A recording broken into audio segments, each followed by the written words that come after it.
welcome back to Spekd. Look what I got in the bottom of my eBay box. This is quite a while back.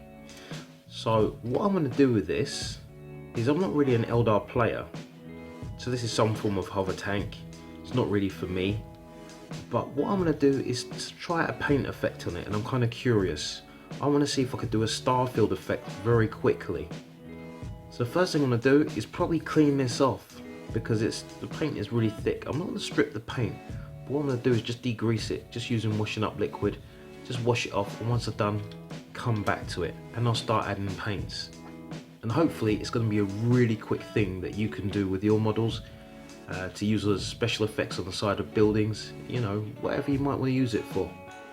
Let's get started. Now that I've left it for a while to dry, after degreasing it, it doesn't look as bad, but you can see right underneath there, someone had already painted red and they're just painting over it. We're pretty much going to do the same.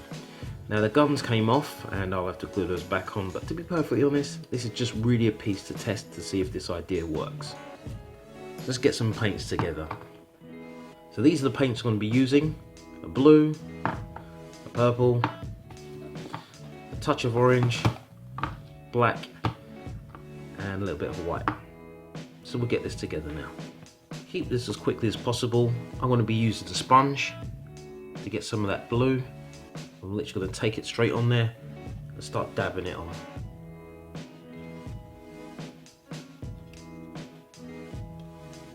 Not really trying to cover it too hard, just making sure that it's a little bit in different places. There you go. Next we're going to grab a little bit of purple and put that on top. Now obviously you have no idea how well this is going to work, but I'm just going to try it anyway. So just adding that in, and I'm trying to stick to the areas which are kind of black in between.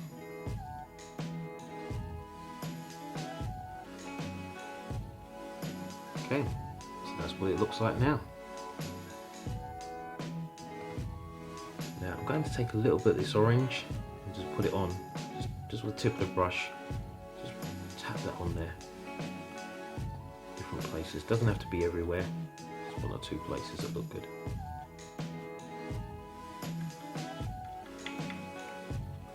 There we go, simple.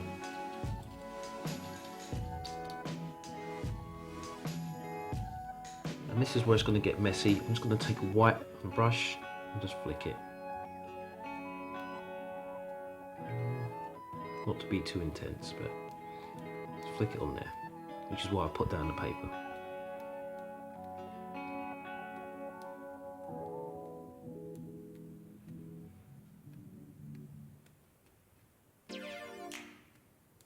So that's just bringing in the star field.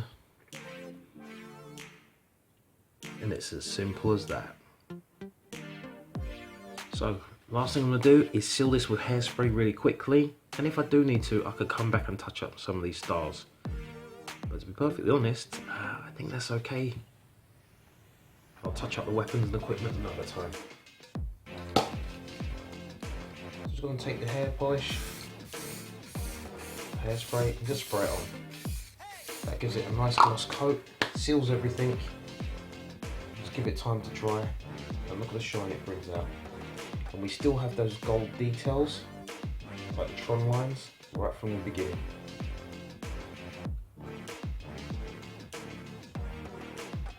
Let's finish this out a bit. So what I'm going to do is I'm going to come in and paint some of the gems green, like the gem green.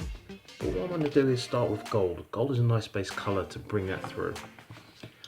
I'm going to take my time and paint up one or two of these gems. Not all of them, just some of them.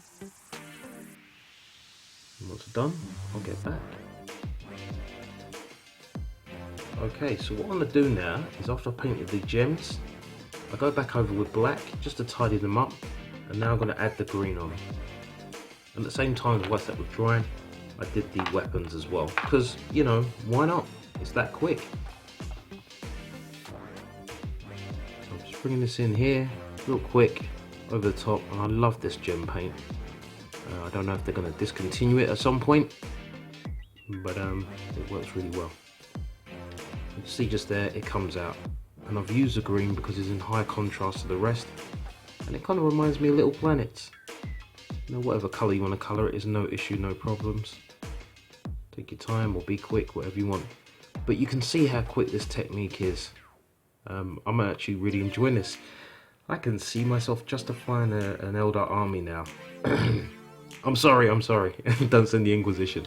But look, I mean, if you do use this technique, I would love to see your work, and you can send it in for the community pictures. The next video should be out fairly soon. I'll get that finished up and we'll have a closer look. I just leave it to dry. And once it's dried, I just check over those gems. I want to go back over them and pull them out a bit more. Start back on the weapons, and that's ready to go. In all honesty, I'm not ever going to use this model, but it doesn't mean that it can't be on the tabletop. Maybe as an interesting terrain feature, maybe even as an objective, or maybe as a gift to someone to make a start in their own 40k army. Maybe this is something they'll like really quick to get them involved. Either way, this has been Spekd. I hope you've enjoyed your time. I've definitely enjoyed mine and this new technique. And I appreciate you being here. So, like, follow, share, subscribe, all that good stuff. I'll catch you soon. PC out.